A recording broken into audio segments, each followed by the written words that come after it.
Yo, what is going on, y'all? Welcome back into Cardinalytics, an Arizona Cardinals podcast hosted by fans for the fans here on February 3rd, 2026. Now with a brand new head coach, Mike LaFleur, aka Coach MiLF. That is a crazy, crazy acronym for your name. But the guys are back to chat it up, talk about new head coach Mike LaFleur, what he could bring to the team, what are expectations that we're going to look at too, as well as what can he do with this roster, this team, and how can he change the narrative for this team that is looking for a successful, long-standing coach for the last however many years it could come down to. So here, joined by my guys, Shad, Jake. How are you boys feeling now that we have now received our head coach? Once again, the last team to hire, but it seems like we kind of hit the right note with this hire here. Yeah, you know that Jimmy Butler meme from the bubble when he's hunched over, just like exhausted, passed out. Like Hmm. that's how I was feeling after this whole coaching search was done. I was just exhausted. I was just ready for it to be over with. Finally got the guy that we all thought that we should have had a couple weeks ago, and was afraid that the Cardinals were going to be what the Cardinals do, which is botch shit. Um, but yeah, we end up getting Mike LaFleur, which I'm happy about. He's an offensive guy. I've spoke about so many times on the podcast how I wanted an offensive guy. And yeah, ready to rock and roll. You definitely did kind of speak this into existence. That's from about a few months away. It's kind of was has been your mo right here. So it's kind of come to fruition. Jake, new head coach Mike LaFleur. Seems like you're kind of guy. Seems like you're type of a guy that you probably would grab a beer with. Maybe a college roommate of yours. How you feel about Coach Milf, aka Mike LaFleur? Yeah, no, I love the MiLF. Yeah, big fan of the hire. No, I mean, definitely, Corey. I know you sent us all some old videos of him, like especially his time at the Jets, sort of breaking down film and stuff. I love his energy, love his vibe. Texted you guys today saying that he feels like more of a just natural winner than JG ever did. And I think for me, like one of the big things is I feel like we were all excited about JG because he was just like a little bit like, I don't know, seemed older, wiser in a way than Cliff. Cliff was like mega laid back, easy going, players coach, phone policy, all that shit. And I just remember like around this time 3 years ago when JG got hired, right? Like they went to like or no, they were going not this time of year, like a little bit further down the road. Like him, Rawlis, Petzing were going to like the combine and stuff.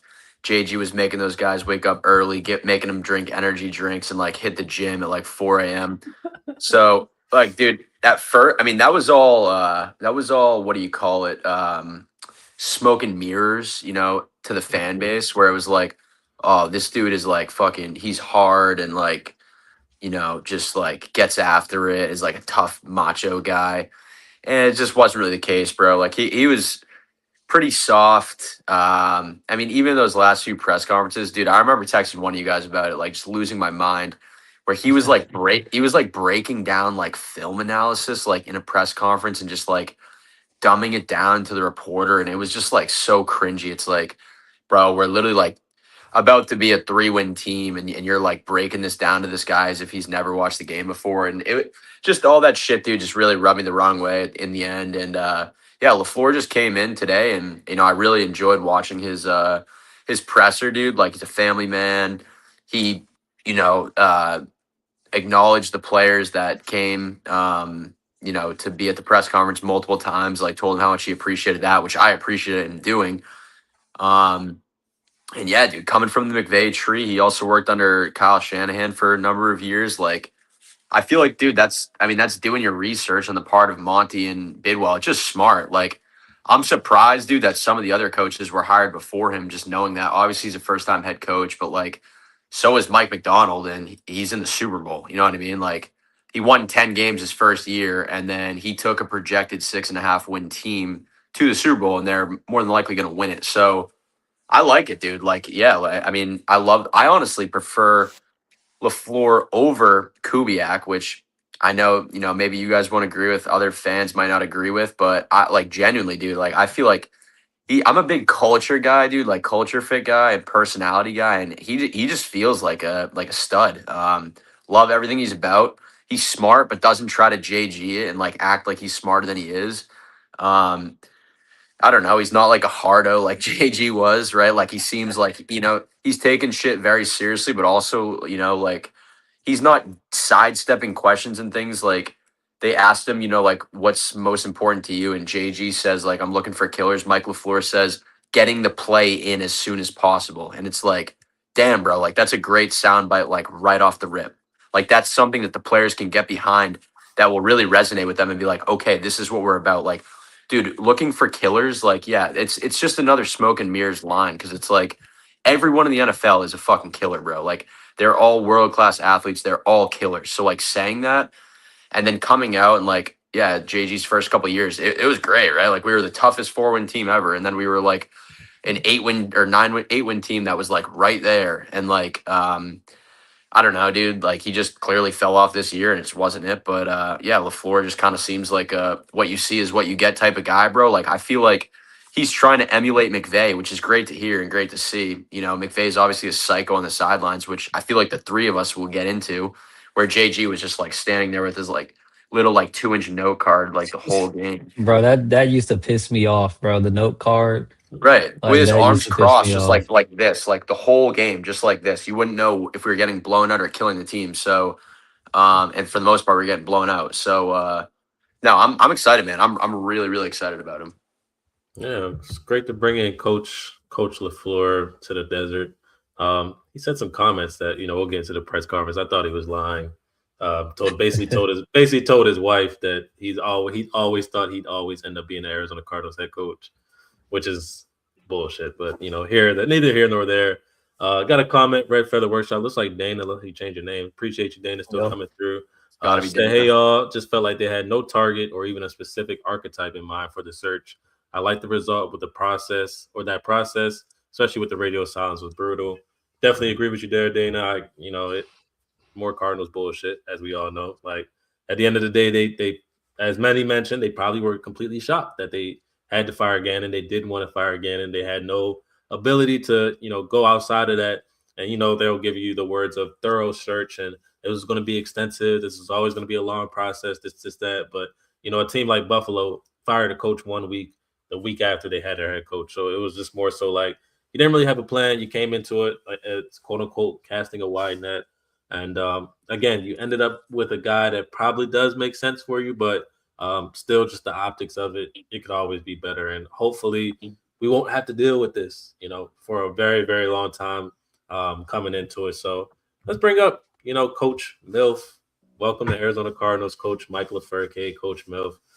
Got a very keen stare there with his little gel cut. His Yo, haircut. where'd you find this? Where'd you find this Photoshop at? The team posted this. This is what the team. Oh, they posted this. The team put this up there with Arizona Cardinals on his chest, and they put this up there.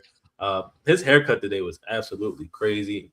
Me personally, like he probably thought he was fresh, so salute to him. I'm not gonna knock anybody that's feeling like they're looking fresh.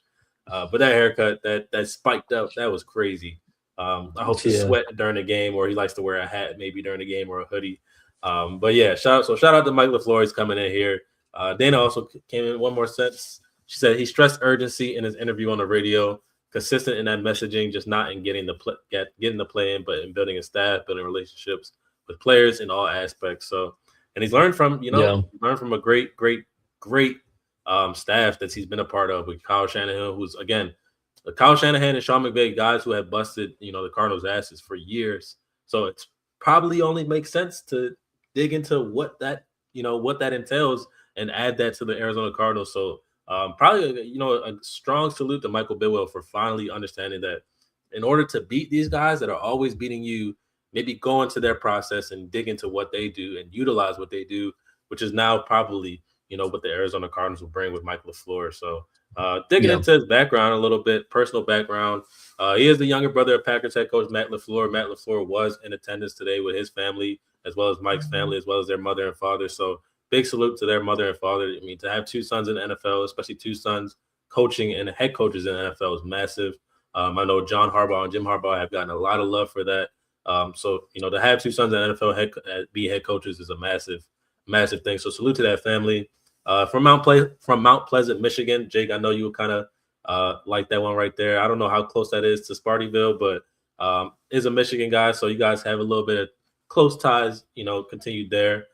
Former collegiate quarterback. I think he said in his presser today he got moved from quarterback to safety. So being able, I mean, me personally seeing that, just having that ability to go from one side. So you are the quarterback. You kind of know the schemes, the fits, how things work, operate from that stance. But shifting over to the defensive side and at safety, who I believe is almost like a quote unquote quarterback in the sense of the defense, you kind of get a nice little aspect of both sides of the ball. So he did that probably Elmhurst, which is probably a D3 level school. I didn't really look it up too much. But one thing I did love to see was that he was a team captain and a 3-time letter winner. So it just speaks to the camaraderie and leadership that he can bring, as a head coach. So how are you guys feeling about, Matt LaFleur's background before we get into his coaching history, just his background in general, just, being a brother of a current head coach and, just his ties that he's been in the football world before we even get to his coaching?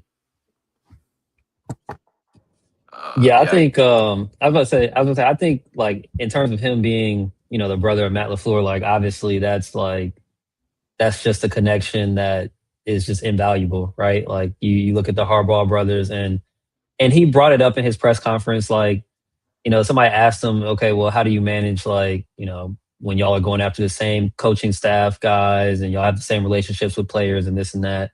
And he basically said most of the times when they talk, they don't really talk about football, but like when that time does come, when like those paths do cross, like it's good to have, obviously, like he has his brother and like you have those connections and you can have that person to lean on when it comes to that. And you've seen the Harbaugh brothers have success in the NFL, and you've seen them kind of pass around coordinators and still have success. So I'm hoping that we can kind of pull from the Packers a little bit in terms of coaching, and then also maybe even players that are over there.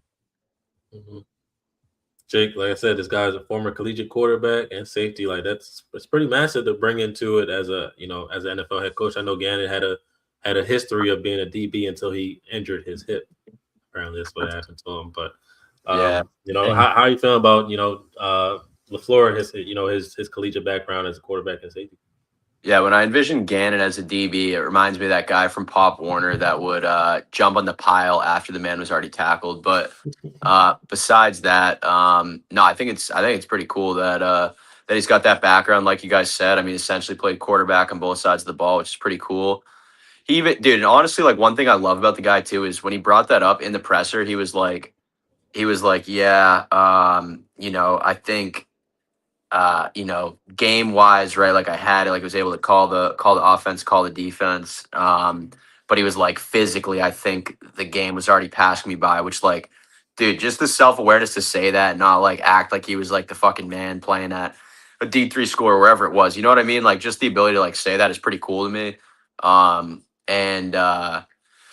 Yeah, no, I mean, obviously the Michigan thing is cool too. It's funny too because he said growing up in Michigan, like people would always ask him if he was a Spartans fan or a Wolverines fan, and he's like obsessed with Central Michigan. I think there was like one of his parents might have coached there or something, but kind of cool because that really is what the vibe's like out there in Michigan. Obviously, I've talked to you guys about it. I went to Michigan State, and you're either a Sparty or a Wolverine. So pretty cool that he's just was a big Central guy and everything. Shows loyalty, right? Like even that soundbite about him telling his wife that he was going to be the Cardinals coach, like I don't know whether 100% true or not. Like he said it, and that's something I can get behind. And dude, he put a lot of emphasis on being in Arizona for the COVID Super Bowl year, and like living here for like a month and a half. He said, and how it like felt like home. And then being back here again, like.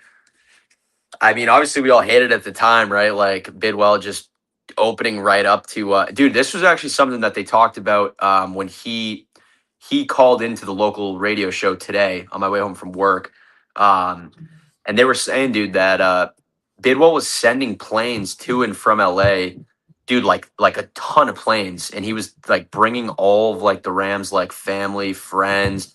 Dude, supposedly they were bringing like all their pets and things, and like which was crazy. Like, obviously, maybe you guys will like that, maybe you won't. Obviously, just like a divisional opponent and whatnot. But I thought, like, to be honest, bro, like I absolutely despise Bidwell, and that actually bought him some good faith with me. Like hearing that, because I'm like, all right, maybe he's not such like a total piece of shit as a person, because that was actually kind of cool to hear, right? Like they were saying, like LaFleur was saying on the show today, he's like, we didn't know if like our houses were gonna burn down, like Bidwell stepped up and was like letting us fly out all of our pets and like family. So that was honestly like kind of good to hear. Cause I'm like, all right, at least he's like a halfway decent guy.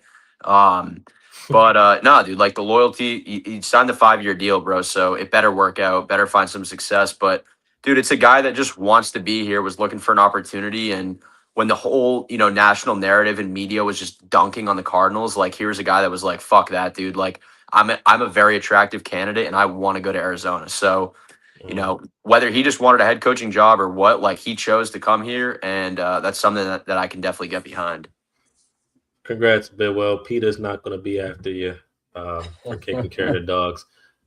Dana came in and said, I would agree that he showed humility and gratitude throughout while still having some authentic intensity. And then also saying refreshing after JG monotone fundamentals. We have to coach better. Oh, and God, agreed. Absolutely agreed, Dana. I mean, again, you can tell we're going to get some inquisitive talks from, Mike LaFleur post game. Again, as a guy that's calling the plays, like as essentially that's what he's going to do. Like you're going to get the full on like aspect of how you felt about certain situations during the game. Just like Jake, we were just talking about it off camera, talking about how JG had to come into the presser, talk about why did Nick call this? Why did Drew call this? It's like he can't quite answer for it, but just have his guys back and say, well, I co-signed the play, so blame me for it. It's more so like now you're going to get a guy, okay, why did this not work out? He's going to explain why. He's going to explain what his process was and even calling the situation and then going from there. So definitely, I'm intrigued by him being able to call the plays. Obviously, we came from a situation with Cliff calling the plays for 3 years before Gannon, and then you go into 3 years with Gannon not calling the plays. So it'll be a nice flashback to it. But I do think like just him being able to have that notion and the stamp on the game, I think is going to be huge for the coaching position and head coach. And I think the CEO type of head coach is kind of outweighted in these days nowadays. I think it's a very overrated. I should say overrated in the NFL terms. I think that's massive in college football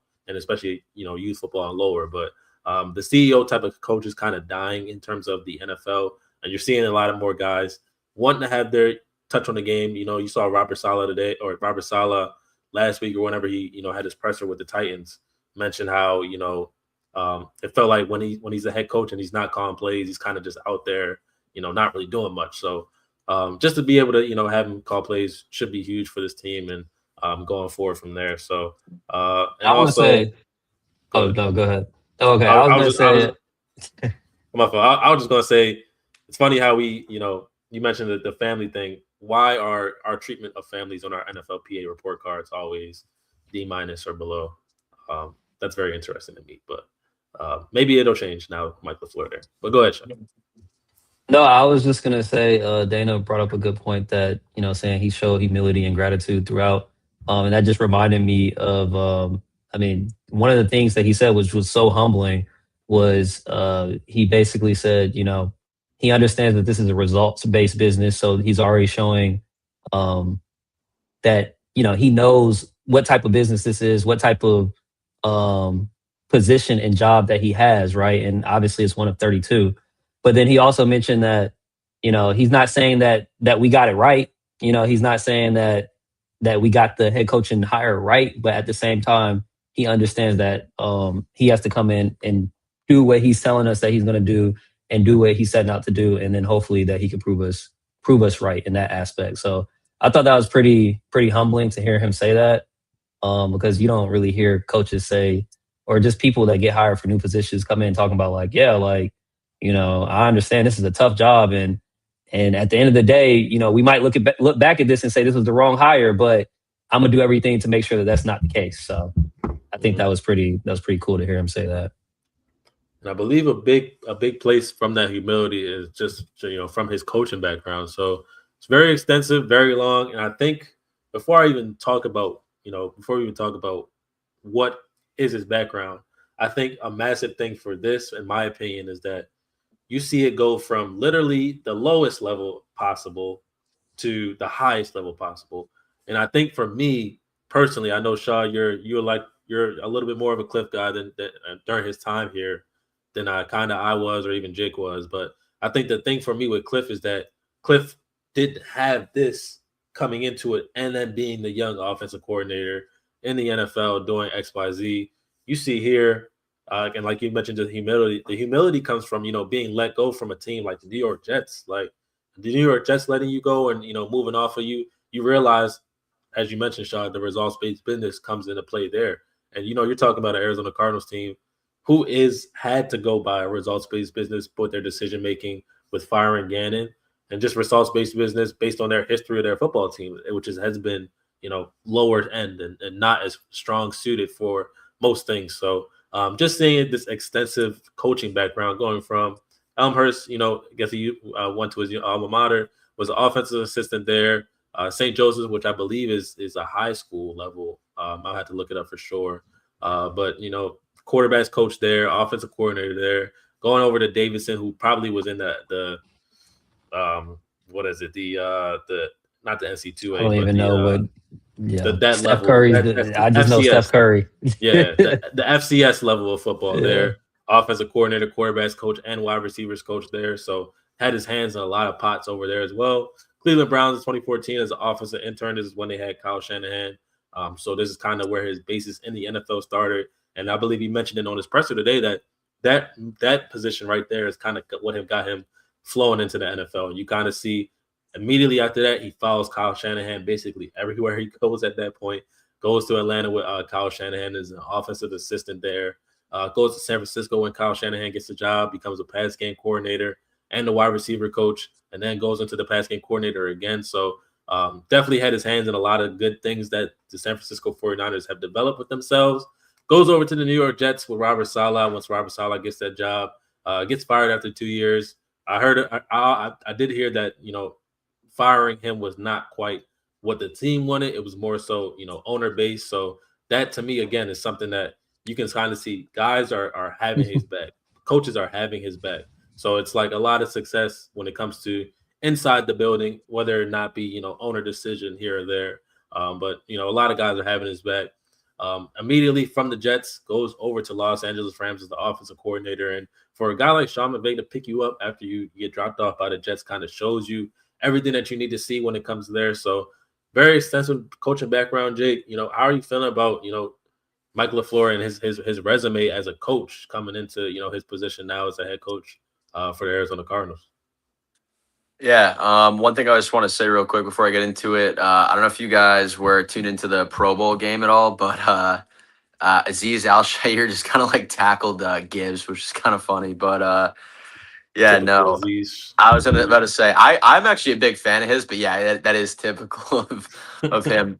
But yeah, anyways, no, I'm feeling really good about MILF's background. I think I touched on it like earlier in the opening remarks, but yeah, just the experience, dude. Like he's a first time head coach, but he's been all around the league. All these different positions as a coach. He talked about it a little bit today in his presser. And dude, just his like passion is kind of what stands out the most to me because he was talking about being like a O-line quality control guy in for the Browns as his first role.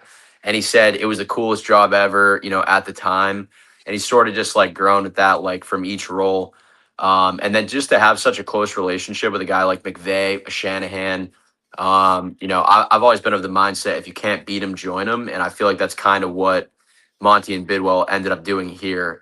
Instead of trying to like outsmart everyone and take a flyer on a freak like JG, let's go with like a blue blood type, which today's day and age, man, is like that McVay tree. Like it's all everything seems to be coming out gold, whatever he touches. So yeah, man, I'm totally sold on that. I mean, Corey, I don't know if you threw this graphic together or if you found it, but I mean, if you did, great work. yeah, I mean, you Copy look at that paste. dude. Copy paste. I mean, yeah, I mean that's a man that knows how to be resourceful. So, yeah, no, I mean it's obviously it's a laundry list of titles there. So first time head coach, but been around this thing for quite a while. I mean, been around football his whole life.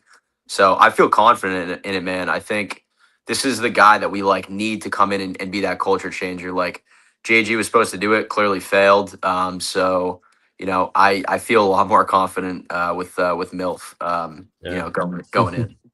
And he's Shad Basin, off of all he stops there, he's basically been a part of that tree that has had offensive head coaches come out and be successful. We're talking about, KOC, Liam Cohen from the Rams specifically, but then we're talking about, Mike McDaniel when he went over to the Dolphins, was a Yeah. huge part of that, Atlanta Falcons, San Francisco 49ers staff that Michael LaFleur is on. So, are these some decent stops to see along the road for him that can help bring him, a good success to being the head coach of this team?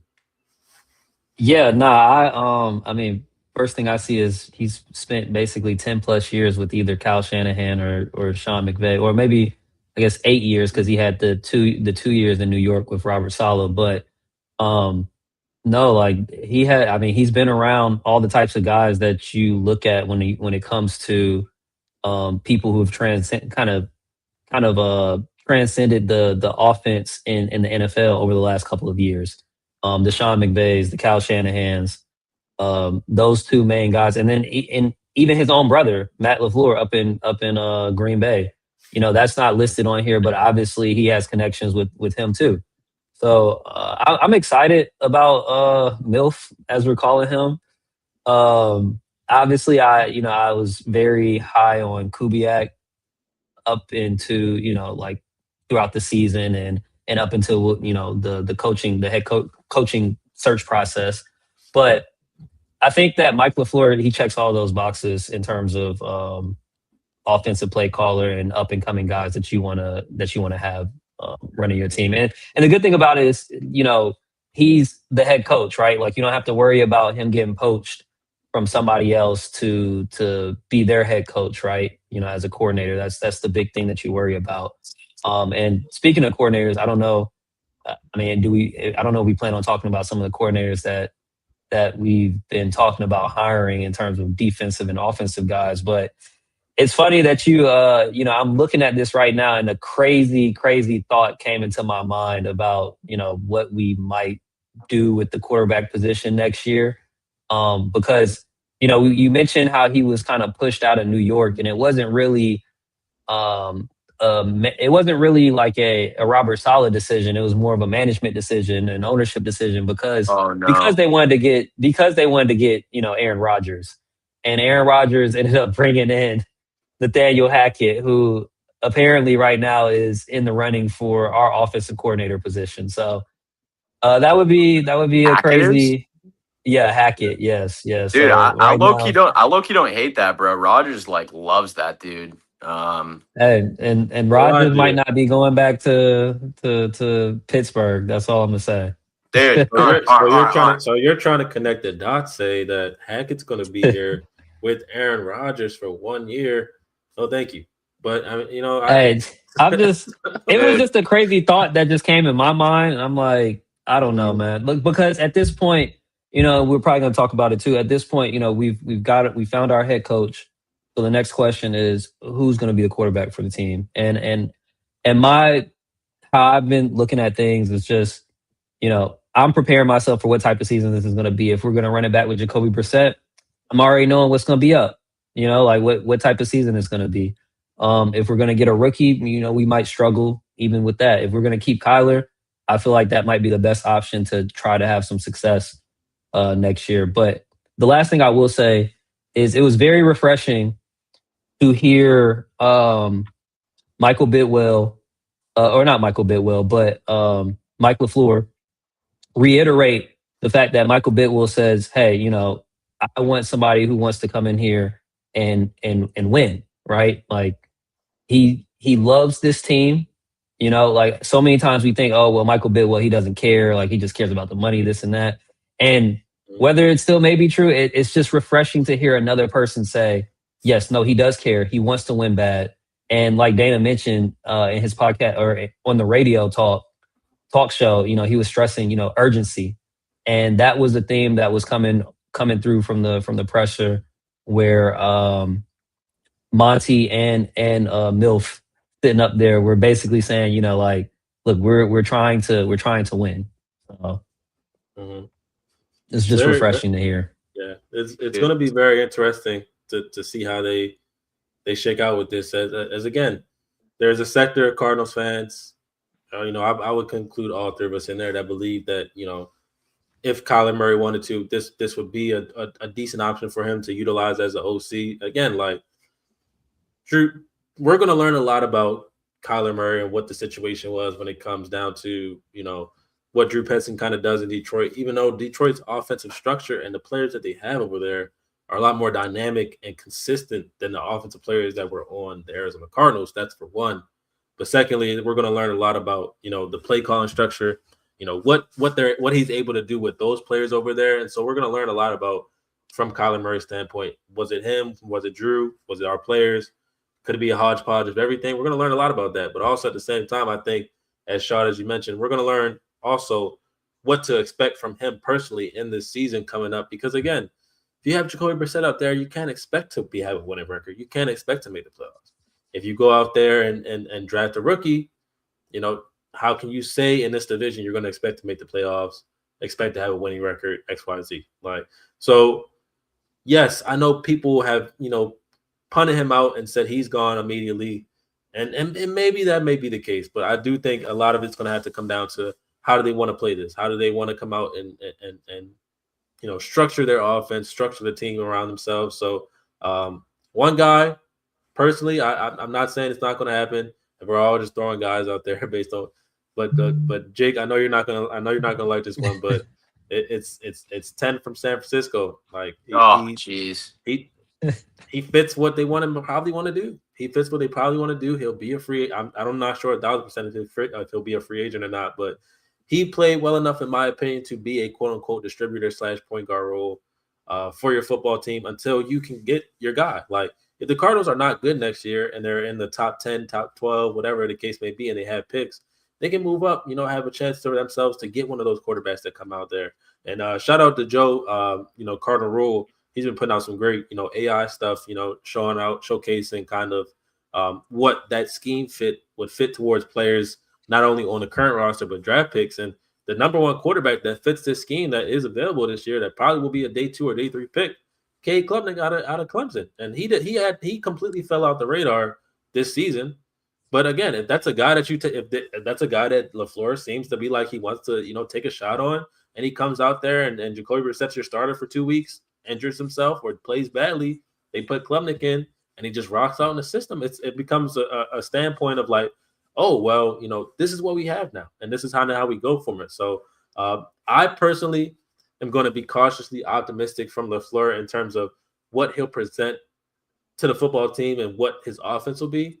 I personally am giving him 1.5 to 2 years to figure the situation out, because I do think it's going to be hard for them to do whatever they want to do with Kyler Murray, whether that be, cut him, trade him, whatever, and then come in there and say, well, Jacoby Brissett's going to be our starter. That gives him no benefit in terms of having that, like Bidwell said, win now mentality. So just coming into it, it's going to be a lot of question marks for the offense, for the quarterback position. But me personally, I'm going to let LaFleur do what he wants to do, because to me, he's been given the opportunity to do what he wants to do. So I'm not going to have a judgment until, past this season, I think, in my opinion. A lot of it, to me, is like, what type of staff can you bring in? I think for me, the expectations, I guess we can move into that here, is like, what kind of staff can you bring in? What relationships can you develop with that staff? Like, are you bringing in guys that are going to be, quote unquote, not just offensive coordinators, but offensive assistants? We saw today Joe Lombardi is going over to Baltimore to be an offensive assistant for a young coordinator in Declan Doyle, for a young head coach in Jesse Minter. So like, that to me is impressive, because I'm seeing you're bringing in guys that have been around football a long time to just be an ear, a voice in the back of your ear. I think for me, and probably you all as well, like Jonathan Gannon not having many, senior members on his staff hurt him. It hurt him a lot, and it probably got him fired. part of, or not just got him fired, but part of the reason he got fired. So, Yeah. like I would love to see, what type of staff and relationships that he's built in the NFL can help him build a staff here. And again, Wink Martindale, Gus Bradley, who we lost out on, and trying to think of some other DCs that are kind of attached to the name. I know Albert Breer kind of had some names come out earlier today, on the PHNX podcast. So I wouldn't mind anybody young, but I do think that you need a lot of veteran voices, at least to help get this organization rolling on the right track first, and then you can kind of put your stamp on a lot of things. So, but that to me is building a staff. How can you relate to the players? How do the guys, continue to fight for you? You saw a lot of guys at the press conference today.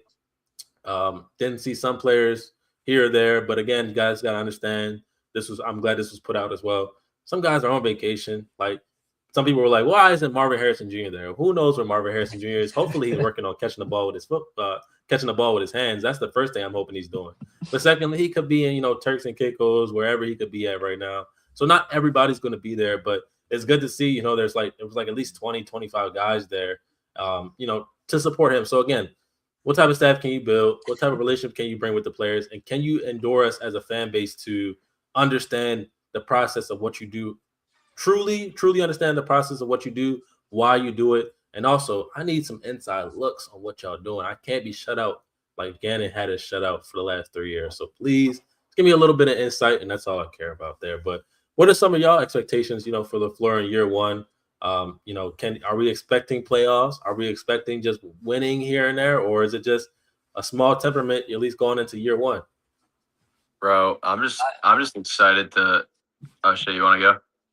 Well, no, I was just gonna say I chuckled there when you were mentioning the players because I'm gonna just throw shade at our favorite player, Imari DiMercado was there, and I don't know why because he's about to That get boy cut. was, oh my But goodness, did you see him? He was cheesing.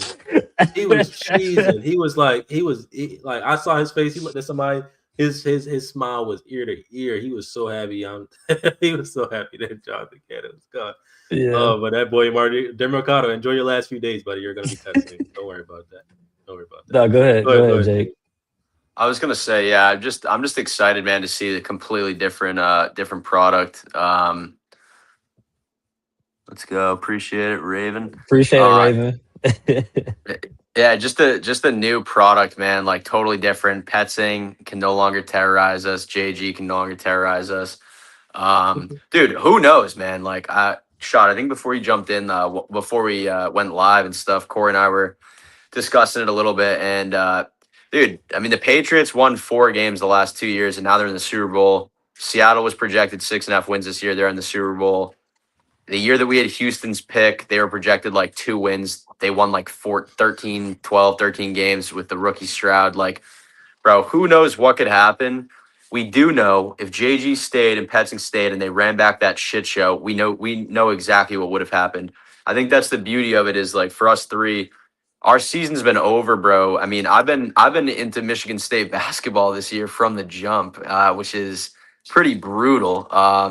And I was sort of just looking forward to Michigan State basketball for a while now, just because our season's been over since week 5. That loss, at home against Tennessee, like that was it.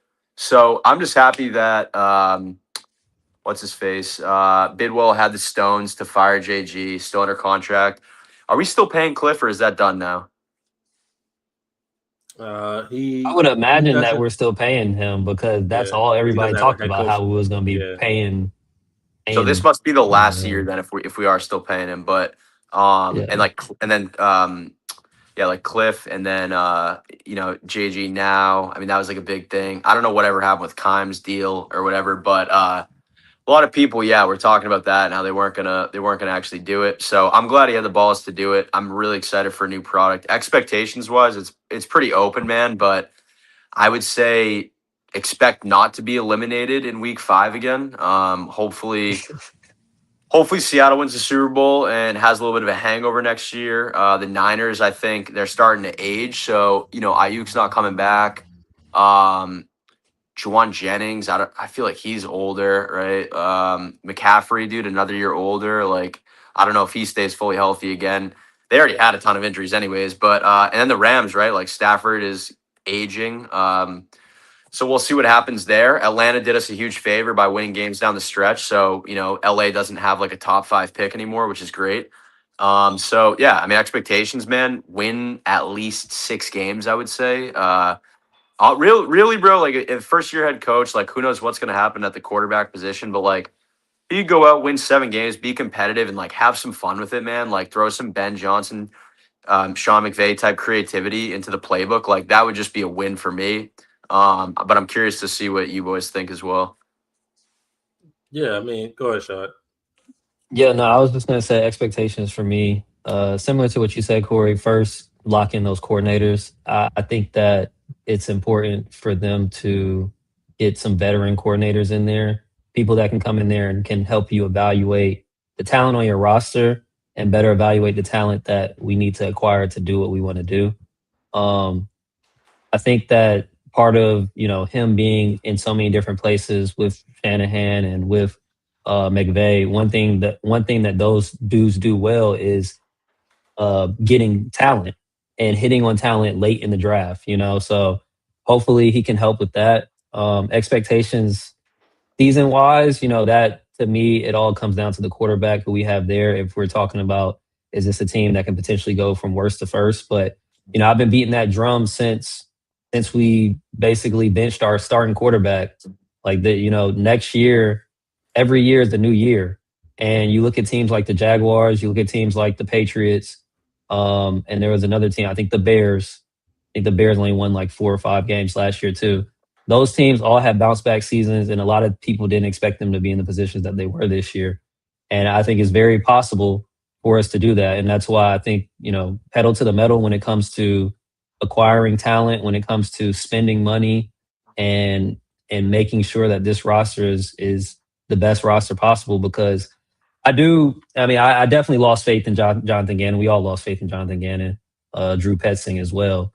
And you know, obviously we haven't seen him be a head coach in the NFL, but the optimism is there right now for me, and this is definitely the honeymoon phase. And honestly, he gets a year, he gets 2 years, like you said, to do whatever, build the team how it needs to build, how it needs to be built. If he went out there and they won 3 games next year, I don't think any of us would be faulting him for that or calling for his head that quick, unless it was just super, super bad, like Gerard Mayo levels of bad, you know.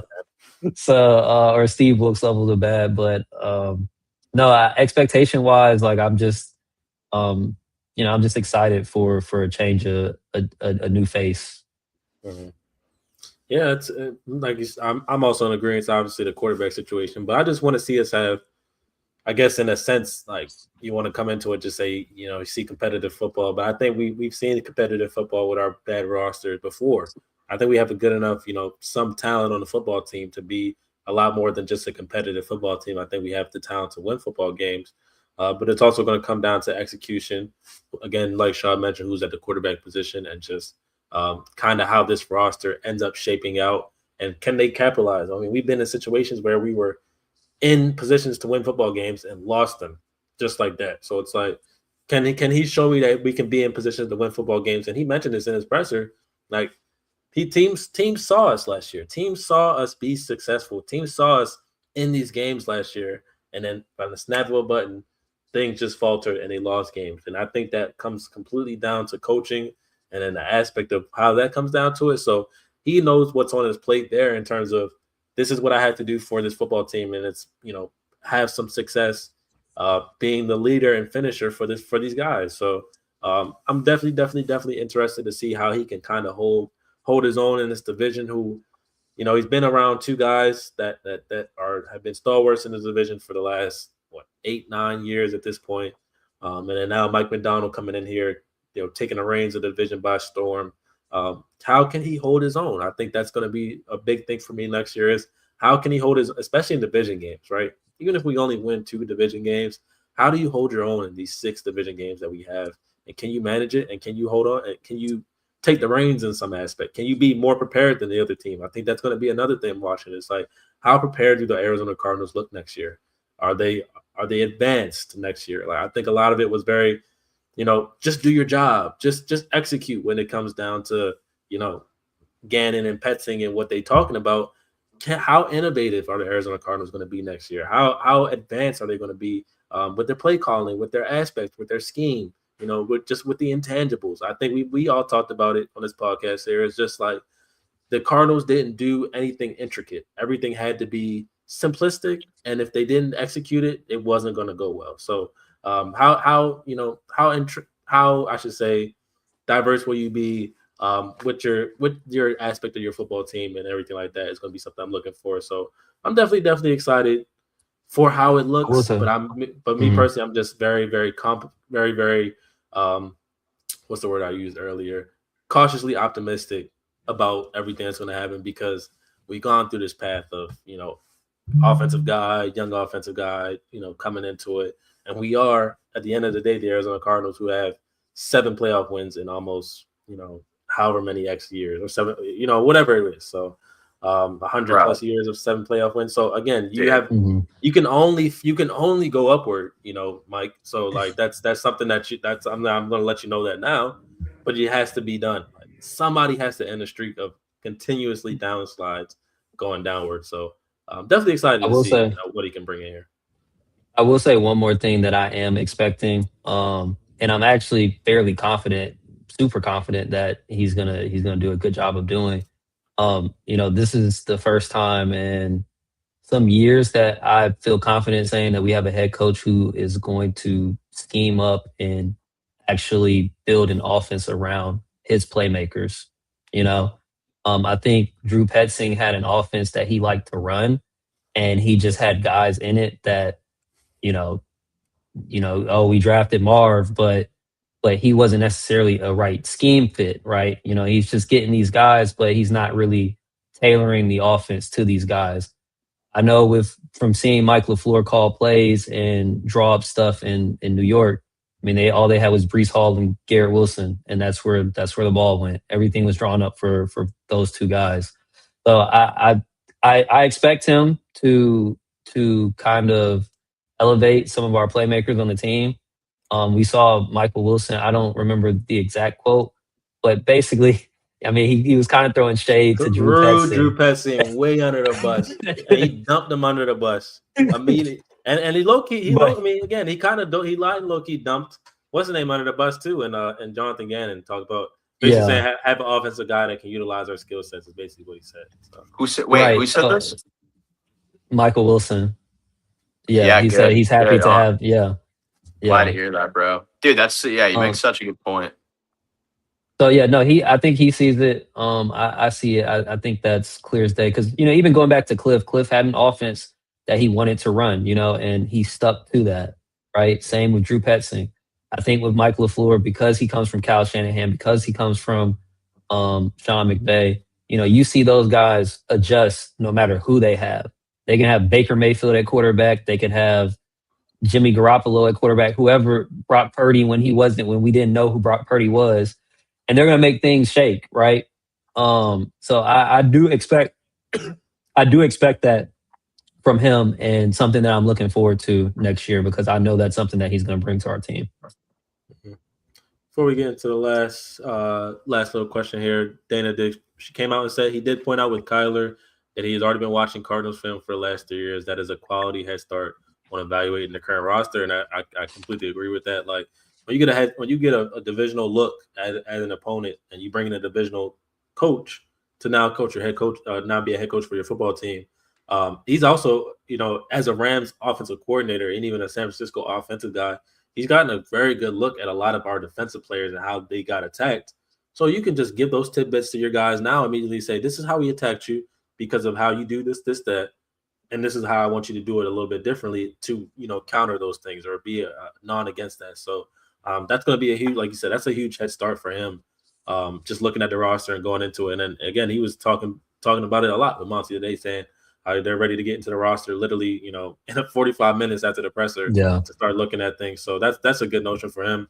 And as well, she said if he's anything like Gruden, he has binders full of old notes and game plans against the Cards. So, they busted our ass for years, right? They busted our ass for years, and he was a part of some of these teams that busted our ass for years. So I'm hopeful that he can come in here and just implement a style, implement things that are going to work out for him. So I know we were going to talk about this right before we went live, but we'll get some more draft coverage going down here. We'll probably have a few streams before the draft, figuring out who we're going to have. Last year, obviously, or was it last year? It was 2 years ago.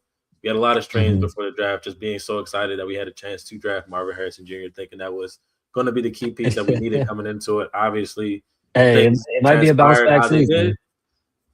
Exactly. So apparently, according to I mentioned Joe, the Cardinal rules, prototype and the ratings for their system style and stuff like that with AI came into it. And apparently, Marvin Harrison Jr. is a 10 out of 10 fit for Mike LaFleur's system. So, bro, you better catch the ball with your hands. Hold on.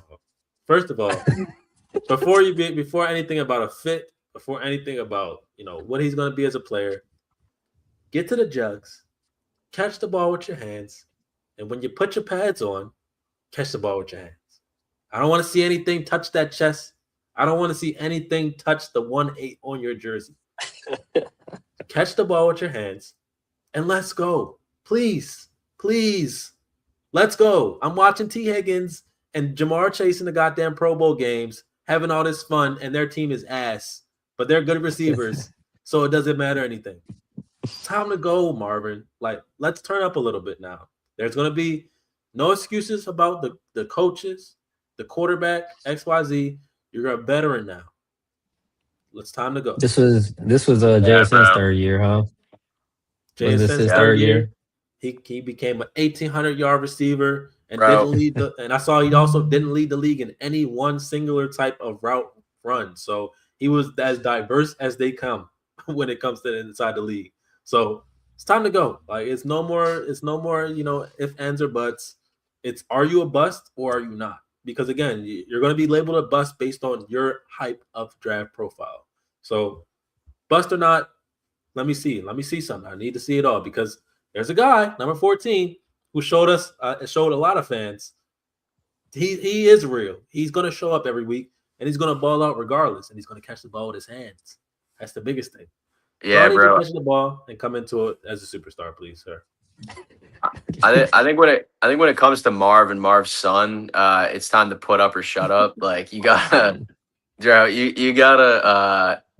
We're not talking about Isaiah Simmons, star backer, didn't fit the scheme. If you are coming out as a generational wide receiver, bro, in the National Football League, the scheme really should not matter. You're going to catch balls or you're not going to catch balls. And so far, he hasn't caught balls. So I don't want to hear this, that, scheme, this, that, whatever. LaFleur is clearly an offensive guy. If it doesn't work with him, then Marv is a certified bum and a bust. That's just how it is. So I'm very excited to see how that works. Hopefully he's heard the noise. You guys were talking about, where was he today? Young guy wasn't at the the coach's presser. Hopefully he's on the jugs machine, ideally. But yeah, like I said, it's time to put up or shut up, because he right now is got a long way to go to get back in good faith, I think, with the Cardinals faithful. Yeah. It's not going to take long. I mean, 8 catches for 75 yards and a touchdown week 1. That'll wake a lot of people up, but you need to have it consistently. You need to be there all the time. You can't just be in and out, fading in and out, doing XYZ here and there. It has to be there consistently. So speaking of draft profiles, we got the number 3 pick. Like I said, we'll be talking a lot more about, the draft coming up and figuring out things of that nature. But got the number 3 pick. Who are some of your early candidates for that number 3 pick? I know a lot of people are mocking the tackle to us. And me personally, I'm not in love with that. Not because I don't think those guys are good or because it's not a need, just because I don't think I want to draft either of those guys at number 3. And if it comes in a trade down, which Moxie loves to do, I think I can stomach that a little bit better. But the trade down has to mean something this year. It can't just be done to be done. Me personally, I know y'all might not like this. 2 guys. I really only have 2 guys I want to draft at 3 if we stay at 3. Well, really 3 guys if we stay at 3. And that's if he's there. Bain, who I know a lot of guys talked about it, Ruben Bain Jr., Jeremiah Love, or Caleb Downs. I know people are going to say halfback and safety, not worth it. I think Jeremiah Love would be the perfect running back for this system. Him and Trey Benson could be a great 1-2 duo. if JC comes back, probably not. But if JC does come back, that 1, 2, 3, one of those guys can be gone. But Jeremiah Love, I love Jeremiah Love. I'm sorry, Shad. Oh man. The home run explosiveness. He can catch the football out the backfield, and he is the one cut type of back that a wide zone is scheme could fit. Or Caleb Downs, you move off of Jalen Thompson. You tell Buda Baker, we're going to trade you to a contender. Good luck for the rest of your career. And you let Caleb Downs come in there and you let him be your stalwart on that defensive side with some of those other guys. I think those two players would be massive. If you take a tackle, I would love a trade down. But, I'm sorry. I want to hear who some of your guys or who you all, are feeling as that number 3 pick or that first overall selection this year. In a draft that is very, very questionable, obviously coming into it, you want to take a quarterback, but the only real quarterback that you want to take at, the first round is going to be gone, by pick 1.1. So who are we feeling, in this draft at pick number 3? 3 guys for me. Keep it short and sweet. Bain, Bailey, I could come around to love. Outside of that, I mean, those tackles better blow your socks off if you're going to do that. I mean, Paris Johnson's a great culture guy. We all love him, but like, I don't know, bro. I mean, if you want to go back, like I would have 1,000 times rather had Will Anderson over Paris. It just, dude, it's look at what he's done this year, bro. Last year, like the guy's an absolute freak. And if Bain or Bailey could be that dude, like, I mean, if there was a situation, I know you guys are both really high on Bain, I am too, but if we could trade back and still get Bailey, like I would be all over that. I just feel like I want like a game record there. I mean, dude, if you got Sweat, Bain or Bailey and like a Walter Nolan, like holy shit, bro. Like you're talking about some serious horses at that point. So yeah, I mean, we'll have to see. But I mean, obviously too, Jeremiah Love would be a freak of nature. Looks like the writing's on the wall with Connor at this point, which is too bad. But if we don't do that, we do go with Bain, Bailey, or even like Corey, you had said, like a Caleb Downs. Maybe you go and trade for Brees. Like I've seen a lot of links there just with his time.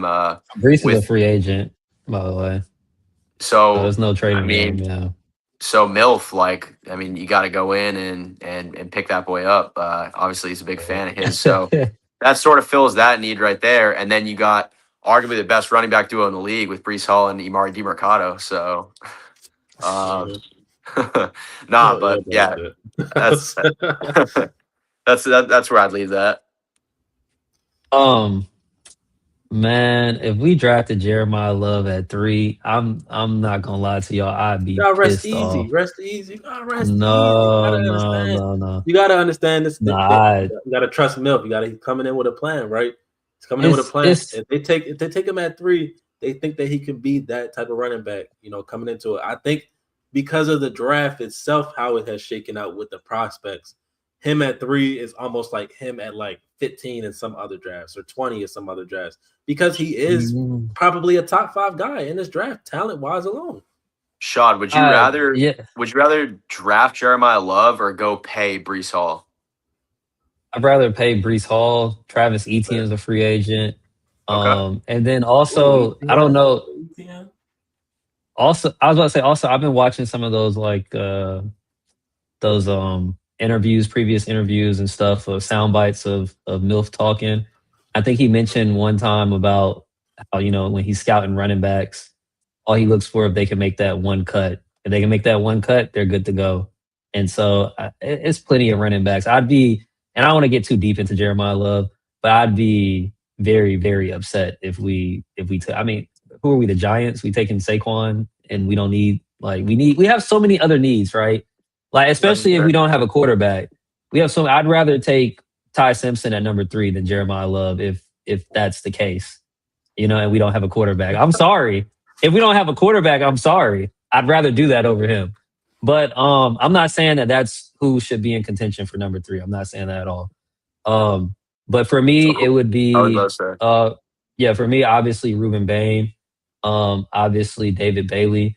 I could be sold. Maybe could be sold on Caleb Downs if you're telling me he's Kyle Hamilton type of player, type of safety. Facts. Especially with Buda possibly on his way out. Who knows? Yeah. Maybe I could be sold on that, but I'm surprised y'all didn't mention Arvel Reese, and maybe because off ball linebacker. I'm scoring. I can't do it. I can't do it. I'm scoring. I hear you, but everybody's talking about he legit could be the best defender in the draft. So, and he has the length that you would want from a typical edge rusher if you want to put him at Yeah, edge. And he plays fast. So I would have him up there in the top three. I'd be ecstatic, honestly, if it's either Bain or him. So yeah. those would be my top I two. think if you get Reese, I don't want to see him not be on the line of scrimmage. That'd be my fear, is that he'd come in and be like, "Oh, we don't have linebackers. We don't have off-ball linebackers. Play him at off-ball linebacker." And apparently, like, according to a lot of draft experts, this off-ball linebacker class is great. It's a lot of studs in the off-ball linebacker case, and we know those guys can be day 2 and day 3 picks. Plentiful. So, if I could do Reese. The thing, Bailey doesn't scare y'all just because of the Texas Tech and the we've No, seen the last we I look don't at really we've Dude, seen want the last I don't Texas really Tech want edge be Bailey. kind of ass. Yeah, I don't really want Bailey, and it's nothing against him because I haven't even really sat down and watched him. But at this present moment, I don't like. I'd rather have the Ohio State guy or the guy that just went crazy in the national championship. So bro, that's fair. But dude, did you see what Bailey did against Oregon? Like he was the reason that Oregon didn't put up 100 points on that team. They also had the I off-ball mean, linebacker that I I haven't want really though, watched him and play. Jacob Rodriguez. They also had the off-ball linebacker I want for this team, and Jacob Rodriguez, who was having a Yeah, great game too. So I'm not gonna lie. I think Shad talked me out of it. I do not want Love at 3. I feel like, I mean, It's dude, just too many needs. nah, I don't that's know. dude, that's so Like, true. Like I said, bro. Like I'm still upset that we didn't take Will Anderson when we had the chance because he's gonna be like. I mean, I know it's very early to do, but he screams like just Hall of Fame material to me. Like that guy is a fucking freak, and and we I will should have had say, him. like, obviously it's revisionist history. It's no guarantee that we would have got Will Anderson. Like, we think that we would have gotten him, but Weren't we at 3? And they went to 2 quarterbacks. I thought. no, they did go two quarterbacks, but the Texans had back to back picks. So who knows if they would have said, you know what, we but don't want they CJ, had we to want Will. Oh, because they took Yeah, they because they Stroud and and I think they took Stroud first because of money. Like, okay, we're gonna take the quarterback because he's gonna get paid more. Like from an agent standpoint, I'm gonna pay the quarterback more, so we're gonna take him before we take the edge. But it's no guarantee that they were gonna take. It's no because guarantee they that they were gonna take. And here's some real insider information for y'all. I had a buddy that used to work at Alabama who actually taught a class with Will Anderson. They were close, and Will straight up told him he was going to the Texans like shut weeks up. before the draft. Yeah, straight up told him he was going to the Texans weeks before the draft. Damn. So, Will. The hell? so it's no Blocking Will guarantee that Anderson it's for no some money, guarantee that he bro. would have even been there at 3. So Asshole. You wanna come Yeah, wear that's our dumb. red? Fuck you. Yeah, so it so seems yeah. like we're gonna have a lot of debates in this offseason about who who that number 3 pick is. Because again, with a team with so many needs, there's a vast majority of options that will be plentiful at 3. And I'd even entertain a trade down, but a trade, like I said, the trade down has to be worth it this year. It can't just be trade down just to trade down, just to do it, just to do it. It has to be worth it this year because your owner seemingly wants to win based on his head coach search, based on his head coach press conference, and based on his words. The owner wants to win now. Who is the player that's going to help you win now? It's going to be probably on everybody's mind for the next couple of months. So it's very interesting to see what this team does in free agency, what they do at the quarterback position, what they do with Kyler Murray. And so this is a very intriguing offseason, but now it feels like it has finally begun with the addition of Coach MiLF, aka Coach Mike LaFleur.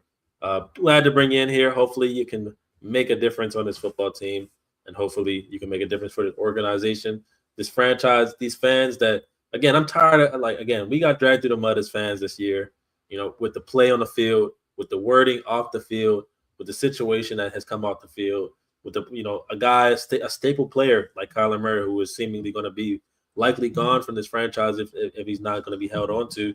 And again, that's a guy that a lot of fans of this football team have seen and held on to as a prized possession. So I think all we want is just positive upward change. Can he come in and make positive upward change the second he comes in? That's all we're asking for. So, Mike, Coach MiLF, the bar is very low. very, very, very 3-win low. Can you come in? Can you give me an exciting 7-win season? Can you maybe shock me and give me 8 wins? Could you shock me and give me 10? Could you shock me and get me to the playoffs? I promise you this agenda will go crazy if you get to the playoffs. I promise you this agenda will go crazy if you have a winning record in the division. And I promise you, if you do anything successful this year, this podcast will have your back for sure. Because we were in the dumps with the end of this game tenure. And it's just something that we need. We need to change. We need to change, and the changes come. So, anything else you guys have to say about Coach MiLF coming into it? You know, his era starts now. Hopefully, it's a long, fortuitous era, one that has a lot of success, one that has a lot of wins, and one that just brings the culture of winning back to Arizona and the football team. So, do you guys have anything else to say about Coach MiLF before we head out? Ready to If rock. he's watching this, convince them boys to keep one on the team. Convince them to keep one on the team, man. Oh, but Monty's yeah, gonna be like, that's it. hey, buddy, fuck yeah, nah, it's my team. That's what I'm doing.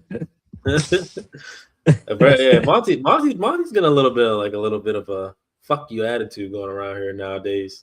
Starting to notice that. I don't know if that's good or bad, but you know he's going. This is his plan. It's his play. It's his football team. So he's gonna go about it how he's gonna go about it. It's gonna be very interesting though because technically Mike's not a Monty guy. Jonathan Gannon was definitely Monty's guy. He definitely was somebody that he was scouting to be a potential head coach of his for his football team if he ever did get a general manager spot. So it's gonna be interesting to see how they bounce off each other, how they kind of work, you know, in hand to hand in unison on adding to the football team. Because you know Mike's coming from situations in San Francisco with what's his name? I can't. John Lynch and Kyle Shanahan, and then Les Snead and Sean McVay, who are tandem duos hand to hand, work together on every aspect to get the rosters in the way they are. So definitely gonna be interesting to see how him and Mike, or him and Monty, I should say, come into it and work it out. So, anything else for you guys before we head out today? Catch y'all maybe in a few weeks, kind of before free agency gets going and the draft gets going. Figure out some things that we can do for us here on this podcast. If you guys have anything else before we head out? No, that's it. I got one thing. You guys watch a lot of college basketball, right? Yeah. Do you know who the ref is, dude, that looks identical to Monty Austin for it? He's super tall. You know who I'm talking about? Okay, I don't watch that much college basketball. Bro, I'm gonna have to get a picture for you guys. I don't know his name, but like, dude, every time I see this guy, I'm like, dude, every time I'm like, why is Monty on the court? It's bizarre. Yeah. Looks Is he a identical. Big Ten? He must be a Big Ten ref. It's got to be, yeah. I'm watching him right now in Indiana and USC. So he's got to be, because obviously Michigan State too. So he's got to be a Big Ten guy. Yes, I'll turn it on. I'll turn it on to see. The school I work at is the Patriot League, so we do get a couple of our the school I work at is in the Patriot League, so we get a couple of our refs that are always the same. And there is one white ball-headed coach one white ball-headed ref that kind of does look like Monty, but it might be the guy. Doesn't. But if he's coaching, if he's reffing Big Ten, he's not reffing Patriot League. I'll tell you that. Okay. This is a lower end spectrum of reffing. Bro, did you ever? I saw your story the other day. What ended up happening? It was like that like room right next to your office was like flooding or something. Yeah, what ended up happening with that? So it was a heating pipe. So in Maryland, it's been like super duper cold. Like it's been like in the 20s, low 20s damn near all the time. So literally as soon as the sun goes down, it's probably in the teens. It's not lower. One of the heating pipes that's adjacent to that room and connecting into some plumbing there, the coolant that was in the pipe burst or froze, and so it made the pipe burst. So the entire pipe just comes down and water's just leaking there. They got it cleaned up that night. So shout out to our facilities guys. You guys are the MVPs. You know what you got to do. But that made for a very rough night. I had to come back into work and figure out some shit. But that was not fun. I was mad as hell. I had to even come back, think about it. But it's cleaned up now, and hopefully it's all cleaned up there. One more comment before we head out. Dana came in. She said, Monty definitely got his back. Monty, I can't even read right now. I'm so delirious. Monty definitely got his back up on some of those Teo Mackey and Donnie Jerome questions near the end of the year.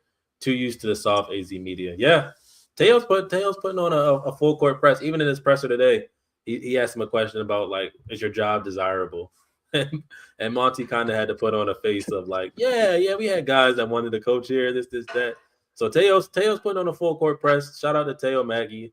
Shout out our guy Donnie Drew. You know we're gonna have Donnie on hopefully this off season. If not into the season, you know he's a big supporter of us over here as well as we are over there. So can't wait to have those guys. Can't wait to have Donnie on at least, to talk some Cardinals football and catch up on the MiLF era. So we are MiLFs. MiLF era. We are MiLFs. That might gotta be your new. If he does end up going, MiLF wins. Might gotta be the new. Yeah. That would be definitely. That would catch some eyes for sure. That would catch some eyes. I've been thinking about it, dude. It unfortunately looks like it's coming. So I'll have to field some ideas from you boys. But it could be a total rebrand, man. But no, I'm here for MiLF. Really excited, and better days ahead, man. Sure. So appreciate everybody that tuned in. Anybody that likes the video, anybody subscribed, we're going to be tapped in this off season, and hopefully, MiLF leads us into a nice little prominent future as Arizona Cardinals fans, but as an organization. So excited for the future. Excited for the future for sure. So appreciate all our MiLFers out there, and we will catch you guys on the next one, man. Peace out. Sounds good. All right. Appreciate y'all. All right. See y'all. Sure.